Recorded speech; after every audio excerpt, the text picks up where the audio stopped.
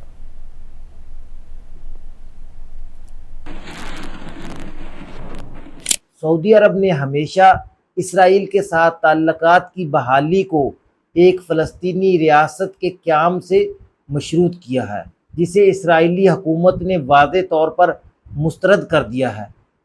سعودی عرب اپنی فوجی اور جوہری توانائی کی صلاحیتوں کو بہتر بنانے کی کوشش کر رہا ہے اور امریکہ ان نکات کو اسرائیل کے ساتھ تعلقات کی بحالی کے سودے میں شامل کرنا چاہتا ہے۔ ٹرمپ نے ہمیشہ مزید عرب ممالک کو ابراہیمی معاہدوں میں شامل کرنے کا عزم کیا ہے۔ Will you push Israel and Saudi Arabia to normalize relations? I don't think I have to push them. I think it's going to happen, but maybe not quite yet. But they'll end up being in the Accords, the Abraham Accords. President Trump, I think Saudi Arabia will end up being in the Abraham Accords. this year, Could be, but soon, not in a very long way. یہ وہ معاہدے ہیں جو ان کے پہلی صدارت میں اسرائیل اور خلیجی ریاستوں کے درمیان ہوئے، جن کا مقصد اسرائیل اور عرب ریاستوں کے درمیان تعلقات کو استوار کرنا ہے۔